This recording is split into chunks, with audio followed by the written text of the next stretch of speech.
அன்பு நண்பர்கள் அனைவருக்கும் வணக்கம். வாழ்க வையகம், வாழ்க வளமுடன். எல்லா புகழும் ஆண்டாளுக்கே. நரசிம்மன் திருவடிகளே சரணம். ஸ்ரீமத்தி விஷ்ணு சித்தாரிய மனோநந்தன ஹெதவே நந்தநந்தன சுந்தரி கோதாய நித்தியமங்கலம் தென்னாடுடைய சிவனை போட்டு என் நாட்டுக்கு நிறைவா போட்டு. பணம்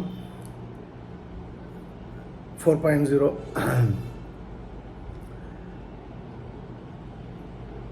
நம்ம ஏற்கனவே பேசுகிற விஷயம் என்னன்றது ஒரு சின்ன முன்னுரை சொல்லிடுறேன். பணம் நிறைய அளவில் நம்ம ஈர்க்கணும், அட்ராக்ட் பண்ணணும். ஒன்று, பண பற்றாக்குறை நமக்கு ஏன் வருது அப்படின்ற ரெண்டு விஷயந்தான். இது இதுக்கு நிறைய புக்ஸ் இருக்குது, மார்க்கெட்டில் நிறைய வீடியோஸ் இருக்குது. அவங்க இப்போ ஒரு வீடியோ இருக்குன்னா ஒரு புக்கை படித்து அந்த புக்கில் இருக்க கண்டென்ட்டை வீடியோ போடுவாங்க. இல்லை ஒரு ட்ரெயினர் இருக்காருன்னா அவருடைய கண்டென்ட் அவர் போடுவார். ஆனால் லோக்கலைஸ்டாக அது கிடையாது. இப்போ தமிழ்நாடு இருக்குன்னா தமிழ்நாடுக்குன்னு யாரும் அதை பண்ணலை, அதனால் நான் அதை பண்ணுறேன். இதை நான் ஒரு வகுப்பாக எடுத்து பண்ணேன்னா பெரிய லெவலில் பணம் பண்ணலாம். பட்டு நான் அந்த மூடில் இல்லை. இது எல்லோருக்கும் எல்லா விஷயங்களும் கிடைக்கணும் அப்படின்ற ஒரு சப்ஜெக்டில் தெளிவாக இருக்கேன். அதனால் நான் நுணுக்கமாக பார்த்த நான் உள்வாங்கிக்கிட்ட விஷயங்களே உங்களுக்கு சொல்கிறதுல எனக்கு பெரிய மகிழ்ச்சி. அந்த வகையில் இது உளவியல் சார்ந்த விஷயங்கள் தான் நான் பார்க்குறது எல்லாமே. முதல் விஷயம் என்னென்னா கம்பேரிசன், ஒப்பிடுதல். பெரிய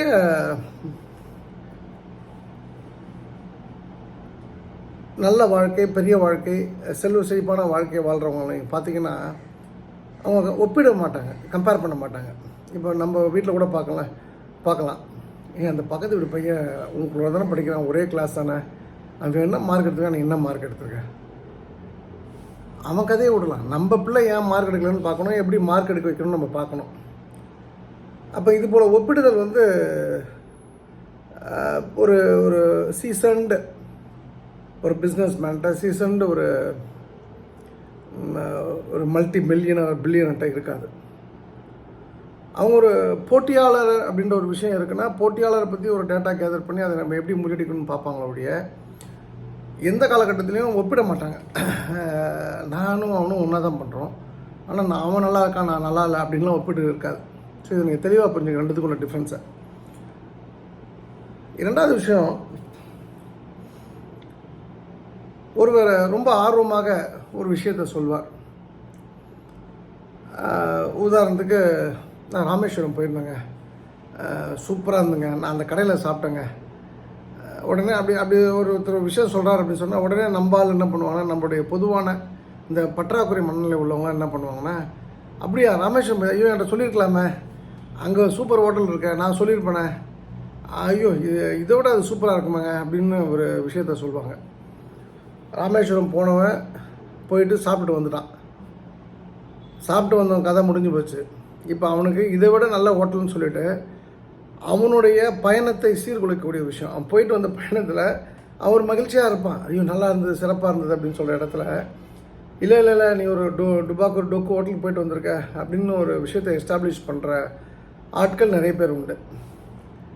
நம்ம வாழ்க்கை நடந்த விஷயத்த பேசிகிட்டு இருப்போம். என் வாழ்க்கையிலையும் 1983 இது நடந்ததுங்க, உங்களுக்கு பஸ்ஸில் நடந்ததுங்க, எனக்கு பைக்கில் நடந்ததுங்க, உங்களுக்கு கப்பல் நடந்ததுங்க, எனக்கு ட்ரெயினில் நடந்ததுங்க. ஏதாவது சம்மந்தம் இல்லாமல் அவன் ஏதோ ஒரு விஷயத்துக்கு சொல்ல வரான், அதை நம்ம கேட்கறது மட்டும்தான் நம்ம வேலை. பதிலுக்கு நம்ம கதையை ஒப்பிக்கக்கூடாது. இது கவிதை போட்டி அல்ல, ஒப்பித்தால் பணம் கொடுப்பாங்கன்றது. ஸோ அந்த பற்றாக்குறை மனநிலை உள்ளவங்க இது போல் அந்த லீடை எங்கே எடுக்கணும் எடுக்கக்கூடாதுன்றது தெரியாமல் பேசக்கூடியவர்களாக இருக்காங்கன்றது கவனிக்கத்தக்க விஷயம். மூன்றாவது பார்த்திங்கன்னா, இக்னோர் பண்ண தெரியணும். அதாவது புறம் தள்ள அப்படின்னு வச்சுக்கலாம். ஏன் சொக்கலிங்கம் புறம் தள்ளணும், ஏதாவது ஸ்பெசிஃபிக்காக ரீசன் இருக்கா அப்படின்னு நீங்கள் கேட்டிங்கன்னா, ஏன் ஸ்பெசிஃபிக்காக ரீசன் இருக்குது. என்ன ரீசன் அப்படின்னு நீங்கள் கேட்டிங்கன்னா,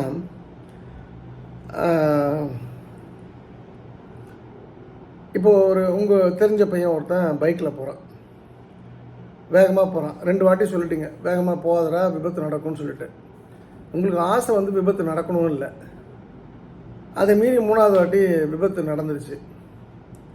உங்களுக்கு அந்த விஷயம் தெரிய வருது. உடனே நீங்கள் ஃபோன் பண்ணி, ஏன்டா நான் அன்றைக்கே சொன்னேன்ல, அறிவில்லை உனக்கு, சோறு திண்டியா என்ன தின்ற, அவன் வழியில் படுத்திருப்பான், நான் சொன்னது நடந்துச்சு பார்த்தியா அப்படின்னு இவனை ஒரு பெரிய தெய்வ அம்சம் முந்தைய ஒரு மனிதனாக காட்டிக்கொள்ளக்கூடிய விஷயத்த பண்ணுவாங்க. அப்போ நம்ம எப்படி இருக்கணும்? அப்போ அந்த இடத்துல ஒரு விபத்து நடந்துச்சா இக்னோர் பண்ணிட்டு போயிடுங்க. அது எட்டடாத இன்ஃபர்மேஷன். ஒரு காலம் அவங்க பேரண்ட்ஸை பார்க்குறீங்க, அந்த பிள்ளையை அந்த வீட்டுக்கு போய் பார்க்குறீங்கன்னா கொஞ்சம் கேர்ஃபுல்லாக போயிருக்கலாம்ல. நீங்கள் பழசை ஞாபகப்படுத்தக்கூடாது. நான் அன்றைக்கே சொன்னேன்ல விபத்து நடந்துரும்னு சொல்லிட்டு அப்படின்றது சொல்லக்கூடாது. உங்கள் மேலே செம்ம கடுப்பாயிடுவான், அவன் வழியில் படுத்துருக்கான், அடுத்த வாட்டி வண்டியை உங்கள் மேலே ஏற்றுறதுக்கு வாய்ப்பு உண்டு. ஸோ அதனால் நீங்கள் கொஞ்சம் இந்த விஷயத்தில் கொஞ்சம் கவனமாக இருக்கணும். இன்ஃபேக்ட் வந்து நான் நிறைய நான் இதுக்கு முன்னாடி இருந்த தொழிலில் இருந்தப்போ நான் சொல்லுவேன், அந்த வீடு வேண்டாங்க மாற்றிங்கன்னு சொல்கிறேன்னா, அதுக்கப்புறம் எனக்கு ஃபோன் பண்ணி சொல்லுவாங்க, கொஞ்சம் நாளைக்கு அப்புறம் மெசேஜ் பண்ணுவாங்க, நீங்கள் சொன்னபடியே விபத்து நடந்ததுங்க, நீங்கள் காலி பண்ண சொல்லிங்க, நான் கேட்கலைங்க. நீங்கள் சொன்னபடி விபத்து நடந்து சொல்ல மாட்டாங்க, நீங்கள் காலி பண்ண சொல்லி நான் கேட்கலைங்க. எங்கள் மச்சான் இறந்து போயிட்டார், எங்கள் மாமனார் இறந்து போயிட்டார், மாமியார் இறந்து போயிட்டாங்க, கரெக்டாக சொன்னீங்க. உடனே நம்ம வந்து காலரை தூக்கி விட்டு ஐயோ நம்ம கரெக்டாக சொல்லிட்டோம் அப்படின்றதான் கிடையாது. அப்படியாம்மா பார்த்துருந்துங்க, மை டீப்பஸ்ட் கண்டோலன்சஸ், உங்களுக்கு என்னுடைய ஆழ்ந்த இறங்கல்கள் அப்படின்னு சொல்லி அதோடு முடிச்சிடணும். நான் அன்றைக்கே சொன்னேன் இல்லைங்க, ஏன் இப்படி பண்ணீங்க, அப்போ என்னை எதுக்கு அப்படின்னு சொல்லிட்டு அந்த புண்ணை குச்சி வச்சு குத்தக்கூடாது. இது நிறைய பேருக்கு இந்த ஹேபிட் உண்டு.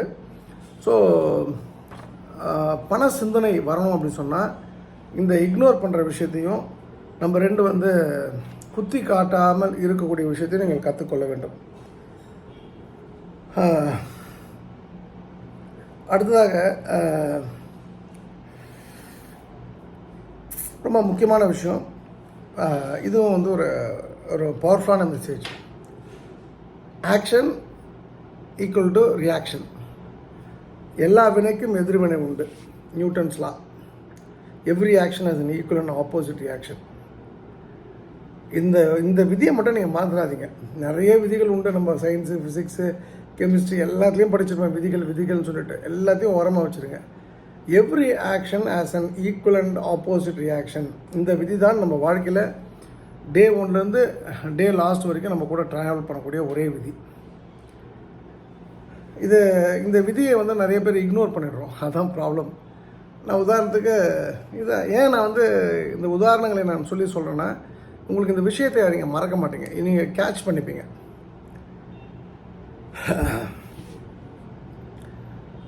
இன்றைக்கி காலையில் நடந்த ஒரு விஷயத்த சொல்கிறேன், இன்னொரு விஷயத்த சொல்கிறேன்.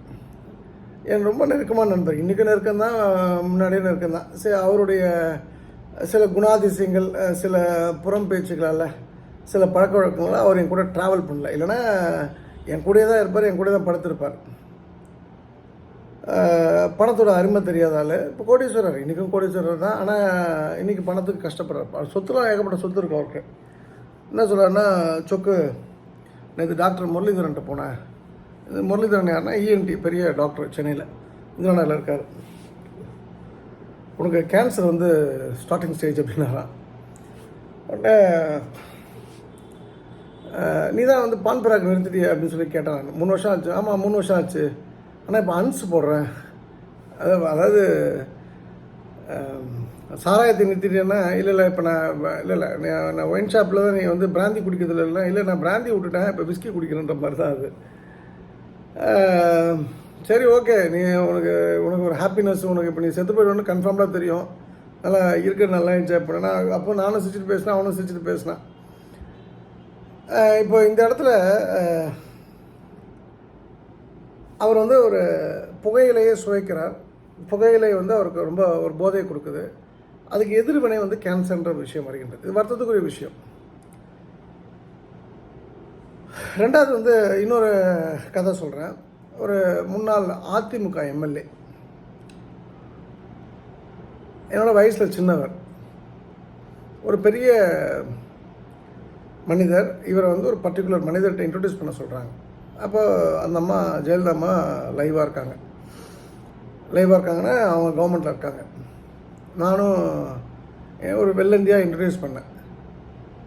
ஒரு 30 நாள் 40 நாள் கழித்து நான் யார்கிட்ட ஒரு அம்மாக்கிட்ட போய் இன்ட்ரடியூஸ் பண்ணேன். அந்த அம்மா என்னை கூப்பிட்டாங்க. சொக்கு தம்பி எங்கே இருக்கீங்கன்னு கேட்டாங்க. அம்மா நான் இது மாதிரி இங்கே இருக்கேம்மா. நைட்டு வீட்டுக்கு வரீங்களா அப்படின்னு கேட்டாங்க. சரிம்மா வரேம்மா. நீங்கள் கார்டன்லேருந்து எப்போ வரீங்கன்னு கேட்டேன். நான் வந்துடுவேன், நீங்கள் வாங்க 9 மணிக்கு சரியாக இருக்குன்னு சொன்னாங்க. நான் போனேன்.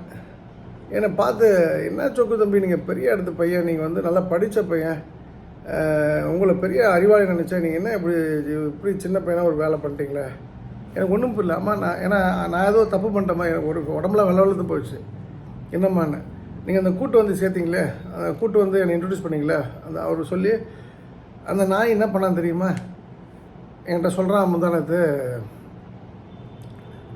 அந்த சொக்கலிங்கத்தை வீட்டில் விடாதீங்க, அவருக்கு எல்லா கட்சியோடும் தொடர்பு இருக்குது, அது இன்ஃபர்மேஷனை லீக் பண்ணிடுவார் அப்படின்னு ஒரு விஷயத்தை எனக்கு சொன்னார். எனக்கு ரொம்ப சங்கடமாக போச்சு. நான் நேற்று ஃபுல்லாக யோசித்தேன்.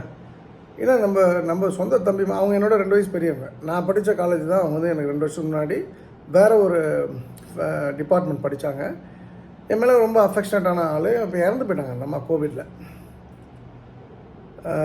ஆமெட் யூனிவர்சிட்டி இருக்குல்லையா, அதோட சம்மந்தி அவங்க, அந்த யூனிவர்சிட்டி ஓனருக்கு.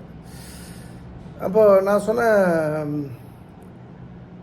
அம்மா நான் எதுவும் தவறு பண்ணல அப்படின்னு சொல்லும்போது, நீங்கள் ஏதோ சொல்ல வரீங்க என்னன்னும்போது மாதிரி அப்போ தான் அவங்க ஃபுல்லாக எக்ஸ்பிளைன் பண்ணிட்டு, நான் நல்லா யோசித்தேன், நம்ம தம்பிக்கு இதை சொல்லிடணும், ஏன்னா தம்பி இன்னொரு முறை இந்த தப்பு பண்ணக்கூடாதுன்னு சொல்லிவிட்டு அவங்க அப்போ தான் எக்ஸ்பிளைன் பண்ணாங்க.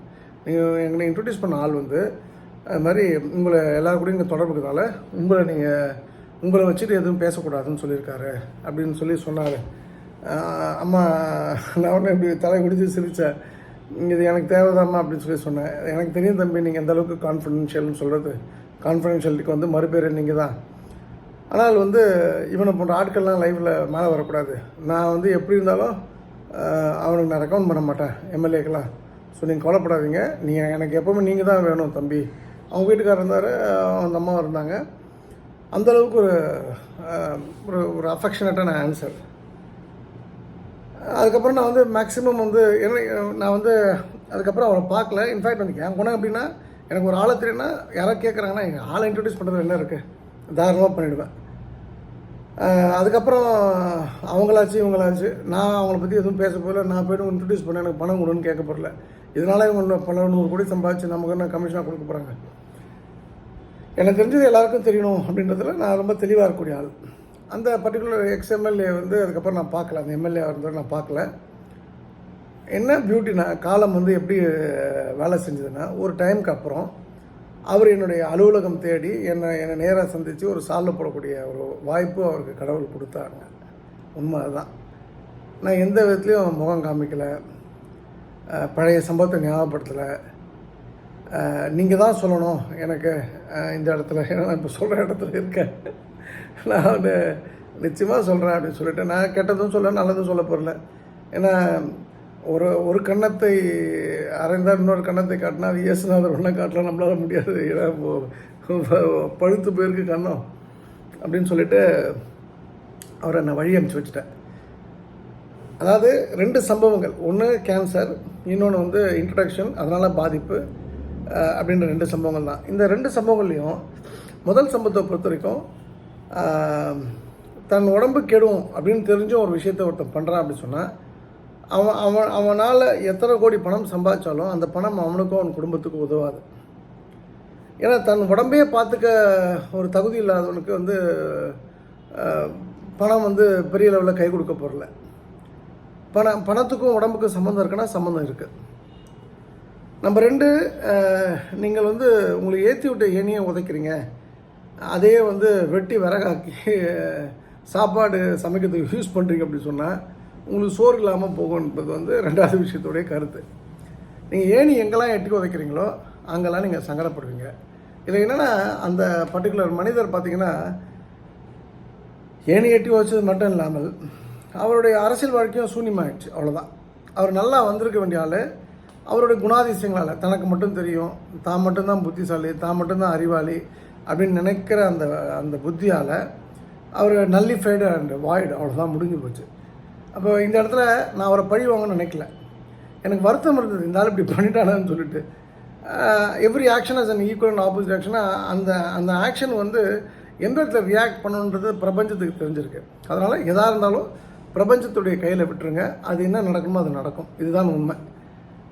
So very simple. நான் திரும்பவும் சொல்லிடுறேன். Every action has an equal and opposite action. நீங்கள் நல்லது நினைங்க, நல்லது மட்டுமே நடக்கும். நிச்சயமாக இது போன்ற விஷயத்தில் வந்து ஒரு பெரிய ஒரு செல்வந்தனுக்கு இந்த பழி வாங்குகிற புத்தி மட்டும் வராது. எனக்கு இன்னும் ஆண்டவன் புண்ணியத்தில் அது இல்லை. முதல்ல இருந்தது, இப்போ அது இல்லை. அதுக்கப்புறம் நான் அந்த ஒரு செல்வ செழிப்பான ஒரு மனநிலையை உணர்கிறேன். அதுக்கான விஷயங்கள் நடந்துகிட்ருக்கு. ஸோ நீங்களும் எந்த சூழ்நிலையுமே பழி வாங்குகிற எண்ணத்தோடு இருக்காதீங்க அப்படின்றது தாழ்மையான கருத்து. அண்ட் இப்போ வந்து ஒரு சின்ன சின்ன விஷயங்கள், நுணுக்கமான விஷயங்களே பார்ப்போம். என்னென்னா, இது நிறைய பேருக்கு அபிப்பிராய பேதங்கள் இருக்கலாம். I'm least bother. நான் சொல்ல கருத்து நான் சொல்லிடுறேன். நம்ம ஊரில் வந்து பெரிய செல்வந்தர்கள் அப்படின்னு பார்த்தீங்கன்னா, அது அரசியல்வாதியாக இருக்கலாம், அவன் வந்து கஷ்டப்பட்டு சம்பாதிச்சிக்கலாம், திருட்டுத்தனமாக சம்பாதிச்சிருக்கலாம். அவங்க எல்லாருக்குமே ஒரு பெரிய குணாதிசயம் இருக்கின்றது. ஒயிட் ஷர்ட் போடக்கூடிய பழக்கம் இருக்கின்றது. நல்லவனும் போடுறான், கெட்டவனும் போடுறான். ஆனால் பணக்காரனாக இருக்காங்க ஒயிட் ஷர்ட் போடுறவங்க. வெள்ளை கலர் சட்டை. நம்பர் 2, அந்த வெள்ளை கலர் சட்டையில் பாக்கெட்டில் வைக்காதவங்க, எந்த பொருளும் வைக்காமல் காலியாக இருக்குது அப்படின்னா அவங்க ரொம்ப கம்ஃபர்டபுளாக இருக்காங்க. அதுலேயும் குறிப்பாக ஒயிட் ஷர்ட்டு, வேஷ்டி, வெள்ளை சட்டை, வெள்ளை வேஷ்டி போடுறவங்க கம்ஃபர்டபுளாக இருக்காங்க. ஓகே, பிஸ்னஸ் பீப்புள் அப்படிங்கும்போது white shirt, light blue colour wear பண்ணுறவங்க ரொம்ப கம்ஃபர்டபுளாக இருக்காங்க. இந்த கச்சா மச்சான் டிசைன் பண்ணுறவங்க அதில் வந்து அவ்வளோ அவங்க லைஃப்பும் கச்சா மச்சான் தான் இருக்குது. அவங்கள யார் ஒருவன் தன்னை ப்ரெசன்டபுளாக பிறருக்கு ப்ரெசென்ட் பண்ணுறாங்களோ அவங்க லைஃப்பில் எப்போதுமே ப்ரெசன்டேஷன்ஸ் நிறைய காத்துட்டே இருக்குன்றது தான் உண்மை. ஸோ நீங்களும் ஒயிட் கலர் வேஷ்டி, வெள்ளை வேஷ்டி, அப்புறம் லைட் ப்ளூ ஷர்ட்டை வந்து வேர் பண்ணி பாருங்கள், சேஞ்சஸ் இருக்கான்னு பாருங்கள். பெண்களுக்கு வந்து பொதுவாகவே maroon colour, orange colour, light blue, light green, cotton saris, இது வந்து ரொம்ப ரொம்ப பவர்ஃபுல்லாக இருக்குது. நான் வந்து ஒரு இந்து சென்ட்ரிக்கான ஒரு அமைப்போட லீடராக இருந்தால் கூட பெண்கள் வந்து ருத்ராட்சம் அணிய வேண்டாம். இது என் தாழ்மையான கருத்து. என் மேலே கோவப்பட்டுங்க. இது என் கருத்து, நான் சொல்கிறேன். நீங்கள் கேட்டால் கேளுங்க, கேட்காட்டி போங்க. நம்ம வந்து விபூதி பெண்கள் 3 பட்டை போடலாம், தவறில்லை. பெண்கள் எப்போதுமே விபூதியோடு இருக்கலாம், ஆண்களும் விபூதியோடு இருக்கலாம். நான் பொதுவாக அந்த ருத்ராட்ச கொட்டை வந்து நமக்கு வேண்டாம் என்பது என் தாழ்மையான கருத்து. அடுத்ததாக வந்து ஆண்களை பொறுத்த வரைக்கும் க்ளீன் ஷேவ். நீங்கள் எனக்கு கிண்டல் பண்ணக்கூடாது. நீ அவன் தாடி வச்சுருக்கான் பணக்காரனாக இருக்கா, அந்த ஆப்பிள் கம்பெனி ஓனர் பணக்காரன் அப்படின்லாம் சொல்லக்கூடாது. ஏதாவது வந்து படிக்காதவன் கூட பெரிய பணக்காரனாக இருக்கான்னா 10 பேர் தான் படிக்காதவன் பணக்காரனாக இருப்பான். ஆனால் மிச்சம் 1 கோடி பேர் இருக்கான் ஒரு நாட்டில்னா அதில் வந்து ஒரு கிட்டத்தட்ட 60 லட்சம் பேர் பணக்காரனாக இருக்கான்னா அவன்லாம் படிச்சுனா இருப்பான். ஸோ அதுபோல் தாடி வச்சுருக்கிற கதையை நான் பேசலை. நீங்கள் க்ளீன் ஷேவ் பண்ணுங்கள். தாடி வச்சுருக்கேன்னு என்னை பொறுத்த வரைக்கும் நான் பெரிய ஒரு மார்க் கொடுக்க மாட்டேன். அதுவும் குறிப்பாக அந்த கல்யாண வீட்டில் தாடி வச்சுலாம் நிற்கிறான் நம்புற அந்த பிள்ளைகள்லாம், அது வெறுப்போட உச்சக்கட்டம். அது என்ன பழக்கம்னு தெரில. அது நம்ம வந்து இது இந்து சென்ட்ரிக்காக நான் சொல்லலை. க்ளீன் ஷேவாக இருக்கணும், அது ரொம்ப முக்கியமான விஷயம். குறைவாக பேசுகின்றார்கள். செல்வ செழிப்பான மனநிலையில் இருக்கவங்க வந்து குறைவாக பேசுகிறாங்கன்றதை புரிஞ்சுங்க. அடுத்து வந்து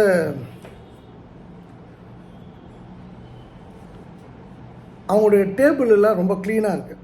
அவங்க ஒரு ஆஃபீஸில் ஒரு டேபிளில் உட்காந்துருக்காங்க, வீட்டில் டேபிளில் உட்காந்துருக்காங்கன்னா அந்த டேபிளில் வந்து எப்பொழுதுமே காலியாக இருக்கின்றது. அவங்க ஆஃபீஸ்க்கு போகும்போது தான் அங்கே பொருட்கள்லாம் பரப்பப்பட்டிருக்கு. முடிஞ்ச உடனே எல்லாத்தையும் எடுத்துகிட்டு போய்ட்றாங்க. அட்மைரபிளாக இருப்பாங்க. அதாவது பார்க்கவே பிடிக்கும். ஒரு குழந்தைய பார்த்தா நம்ம கட்டி பிடிச்சி முத்தம் கொடுப்போம்ல, ஒரு குட்டி குழந்தைய பார்த்தா. அதுபோல் ஒருத்தங்களை பார்த்தாலே ஒரு வசீகரம் இருக்கும். ஒரு அட்மையர் பண்ணக்கூடிய ஏதோ ஒரு விஷயம் அவங்கள்ட்ட தொக்கிட்டு நிற்கும். இது எல்லா பணக்காரர்களுக்கும் இது பொருந்துகின்றது. அப்புறம் ரொம்ப முக்கியமான விஷயம் என்னென்னா, இது ரொம்ப ஆச்சரியமான விஷயமா நான் சொல்லுவேன். பணத்தை ரொம்ப லவ் பண்ணி சம்பாதிச்சிருப்பாங்க இல்லையா, அவங்களுக்கு திடீர்னு வந்து கஷ்டம் வந்தால் கூட, பண கஷ்டம் வந்தால் கூட அது ரொம்ப கம்ஃபர்டபுளாக டீல் பண்ணுவாங்க. அப்படிப்பட்டவங்களாம் பார்த்திங்கன்னா நான் பார்த்துருக்கேன். அவங்க உணவை அதிகமாக நேசிப்பவர்களாக இருக்காங்க, உணவுக்கு அதிக இம்பார்ட்டன்ஸ் கொடுக்குறவங்களாக இருக்காங்க. நான் சொல்கிறது வந்து இந்த புது குதிரைவாளி அரிசி அப்படின்னு நான் சொல்லலை. இதில் சாப்பிட்ணும் அந்த மாப்பிள்ளை சம்பாளம் அப்படி அந்த மாதிரி கான்செப்டில் நான் பேசலை. லைத்து ஒன்றோட ஒன்றிணைந்து அந்த சப்ஜெக்டோடு அவங்க ட்ராவல் பண்ணுறாங்க. நான் ஒரு முறை வந்து திருப்பூர் போயிருந்தப்போ என் நண்பர் டாக்டர் தரணி அவர்கள் வந்து ஆர்பிட்டோ ஏஷியன் ஒரு பெரிய லேப் வச்சுருக்காங்க. அவங்க வந்து அவங்க அப்பாவை பார்க்கணுன்னு சொல்லி எனக்கு திருப்பூர் கூப்பிட்டு போனாங்க. அவங்க அப்பா ஒரு பெரிய டாப் 10 ஒரு ஆள். அவங்க மேகலான்னு ஒரு பெரிய குரூப்பு. அவர் பேர் மணி சார். அப்போ அவங்க போய் பார்க்குறேன். அவங்க வந்து நல்லா ஜாலியாக பேசியிருந்தாங்க. அதாவது ஒரு பணக்காரத்தனம் இல்லை, ஒரு என்ன சொல்கிறது, ஒரு தான்ற கர்வம் இல்லை. ஏன்னா அவங்க லீடர்ஸ் ஆஃப் திருப்பூர் எல்லாருமே அவங்க கனெக்டடு. திருப்பூர் இண்டஸ்ட்ரி பற்றி உங்களுக்கு தெரியும். அங்கே எல்லா இண்டஸ்ட்ரியுமே இவங்க மிஷின் இருக்குது. எல்லா இண்டஸ்ட்ரியுமே சின்னது பெருசு எல்லாத்துலேயுமே இவங்க மிஷின் ஓடிட்டுருக்கோம். அப்படிப்பட்ட ஒரு பெருமை வாய்ந்த மனிதர் வந்து எனக்கு ஒரு ஜூஸ் போட்டு கொடுக்குறாரு. அவங்க இது சொல்லி நம்ம ஸ்பெஷல் ஜூஸ் லெமன் எல்லாம் போட்டு ஆரஞ்சுலாம் போட்டு அது குடிக்கவே செம்ம டேஸ்ட்டாக, தொலியும் உள்ளே போட்டுருவாங்க போட்டுருக்கு. சூப்பராக இருக்குது, என்ன ஜூஸ்ன்னு கேட்டேன். உடனே 2வது ஜூஸு. அப்போ அதை பற்றி எக்ஸ்பிளைன் பண்ணுறாங்க. அந்த குணாதிசயம் பணக்காரர்களுக்கு இருக்கும். அதாவது இது போன்ற பணக்காரர்கள் இதில் இன்னொரு பாயிண்ட்டே இருக்குது. அவங்க சொத்தையை பிடிங்கிட்டா கூட அவங்க மீண்டும் பணக்காரன் ஆகிடுவாங்க. நான் பார்த்துருக்கேன். இது வந்து நீங்கள் ஃபோர்டுக்கிட்ட கூட கேட்பாங்க, நீங்கள் எல்லா சொத்தையும் உங்கள்கிட்ட வாங்கிட்டா எவ்வளோ நாளில் பணக்காரன் மறுபடியும் அந்த சொத்தை மீட்டெடுப்பீங்கன்னு. 1 வருஷத்தில் மீட்டெடுத்துருவேன் அப்படின்னு சொன்னதாக சொல்லுவாங்க. அதே போல் தான் இந்த மாதிரி ஃபுட்டை லவ் பண்ணக்கூடியவங்க, ஃபுட்டை காதலித்து எக்ஸ்பிளைன் பண்ணக்கூடியவங்களுக்கு இந்த ஹேபிட் இருக்குது. அவங்க வந்து பணத்தை லூஸ் பண்ணாலும் நோ டைமில் அந்த பணத்தை திரும்ப பெற்றுருவாங்கன்றது ஒரு உண்மை. ஸோ இது கவனத்தில் வச்சுங்க. அடுத்ததாக அவங்ககிட்ட ஒரு குழந்தைத்தனம் இருக்கும். ரொம்ப கிட்டிஷாக இருப்பாங்க. என்ன சொல்கிறது, இப்போ நான் ஒரு சின்ன விஷயம் சொல்கிறேன். நான் எங்கே போனாலும் வந்து டிஷ்யூ பேப்பர் ஒரு 10 பேப்பர் எடுத்து வந்துடுவேன். நம்ம ஹோட்டலுக்கு போகிறோம், டிஷ்யூ வந்து கையை துடைச்சிட்டு அதிலே இருக்கல ஒரு 5 பேர் இல்லை 10 பேப்பர் எடுத்து வச்சுப்பேன். திடீர்னு காரில் போகிறோம், துடைச்சதுக்கு போய் என்கிட்ட வண்டியில் டிஷ்யூ இருந்தால் கூட நம்ம தான் பணம் தரமே அப்படின்னு சொல்லி இது ஒரு குழந்தைத்தனம் தான், ஒரு அல்பத்தனம் தான். பட் ஆனால் இது போல் அல்பத்தனங்கள் நான் சொல்கிறேன், எவ்வளோ பேர் சொல்லுவாங்கன்னு தெரியாது. இது போல் சொல்லப்படாத ஆயிரக்கணக்கான அல்பத்தனங்கள் வந்து அந்த பணப்பற்றாக்குறை இல்லாத மனிதர்கள்ட்ட ஒளிந்திருக்கும். கன்னிங்னஸ் இருக்காது. அதாவது என்ன சொல்கிறது, நரித்தனம் இருக்காது. அதாவது ஒருத்தனை ஏமாற்றணும், ஒருத்தனை அழிக்கணும், ஒருத்தனை ஒழிக்கணும், எப்படியாவது தந்திரத்தால் அவனை வீழ்த்தணுன்ற ஒரு எண்ணம் இருக்காது. ஸோ இது ரொம்ப கவனிக்கத்தக்க விஷயம். ரொம்ப முக்கியமான விஷயம் என்ன, ரொம்ப ஷார்ப்பாக இருப்பாங்க, ரொம்ப குயிக்காக இருப்பாங்க. ஷார்ப்னா என்னென்னா, முடிவை எடுக்க வேண்டிய இடத்துல சரியான முடிவை மிக துல்லியமாக ரொம்ப குறைந்த காலத்தில் எடுக்கக்கூடிய ஒரு வல்லமை உள்ளவளாக இருப்பாங்க. அப்போ அதை நீங்கள் வந்து அது நடக்கணுன்னா அதோட இன்டர்லிங்க்டு ஒரு பாயிண்ட் இருக்குது. அது என்னென்னா வந்து எப்படி வந்து உங்களுக்கு அந்த ஷார்ப்னஸ் வரும் அப்படின்னு கேட்டிங்கன்னா, அதுக்கு வந்து ஒரே ஒரு விஷயந்தான், இல்லை 2 விஷயம். அவங்கக்கிட்ட வந்து ஹியூமர் சென்ஸ் இருக்கும். அவங்க வந்து சென்ஸ் ஆஃப் ஹியூமர் அதிகமாக இருக்கும். ஒரு நகைச்சுவைத்தன்மைன்றது அவங்கள்ட்ட ஒளிஞ்சிருக்கும் இது போன்ற ஆட்கள்கிட்ட. 2வது வந்து ரோடில் நின்று ஃபைட் பண்ண மாட்டாங்க. இப்போ நான் ஒரு வாரத்துக்கு முன்னாடி பார்த்தேன். நான் ராகுல் டிராவிட் ரொம்ப பிடிச்ச கிரிக்கெட்டரு ஒரு ஆட்டோக்காரர்கிட்ட சண்டை போட்டிருக்காரு பெங்களூரில். சரி, அவன் இடிச்சிட்டான், அவன் மேலே தான் தப்பு. நம்ம அந்த மாதிரி ரசிகர்கள்லாம் கைத்தட்டி தானே நம்ம வந்து இன்றைக்கி உச்சத்தில் இருக்கோம். அவர் நான் கான்ட்ரவர்ஷியல் வந்து ஒரு மிக சிறந்த ஆக சிறந்த மனிதர் ராகுல் டிராவிட். ஆனால் அவர் உட்காந்து ரோட்டில் சண்டை போட்டுட்ருக்காரு அவங்ககிட்ட. அப்போ 2 விஷயங்கள், நீங்கள் வந்து நான் சொன்ன விஷயம் நடக்கணும்னா அந்த சென்ஸ் ஆஃப் ஹியூமர்ன்ற ஒரு விஷயத்தை வளர்த்துக்கணும் இல்லாத பட்சத்தில். ஆனால் பெரும்பான்மையான பணக்காரர்களுக்கு அது வந்து எம்பீடாக இருக்கும், ஒளிஞ்சிருக்கும் உள்ள. 2வது விஷயம், ரோட்டில் நின்று சண்டை போடாதீங்க. ஸோ இந்த 2 விஷயம் நீங்கள் ஃபாலோ பண்ணிங்கன்னா குயிக்காக, ஃபாஸ்ட்டாக, ஸ்விஃப்டாக, என்னவாக இருந்தாலும் போட்டுக்கலாம், ஸ்பீடாக, அக்யூரேட்டாக, டைம்லி டிசிஷன் மேக்கிங் ஒரு பர்சனாலிட்டியாக நீங்கள் மாறிடுவீங்க. இதெல்லாம் வந்து உளவியலோட சின்ன சின்ன விஷயங்கள். இது தொடர்புடைய விஷயங்களை நாளைக்கும் பார்ப்போம், வரும் நாட்கள்லையும் பார்ப்போம். இந்த அருமையான வாய்ப்பு கொடுத்த திருச்செந்தூர் பயணிகளுக்கும் ஆண்டாளுக்கும் நரசிம்மருக்கு மனமார்ந்த நன்றி. ஆடி ஆடி அகம் கரைந்து இசை பாடி பாடி கண்ணீர் மல்கி எங்கும் நாடின ஆடி நரசிங்கா வென்று வாடி வாடும் இவ்வானதிலே எல்லா புகழும் ஆண்டாளுக்கே. நரசிம்மன் திருவடிகளே சரணம். நன்றி, வணக்கம். சர்வம் கிருஷ்ணா இருப்போம்.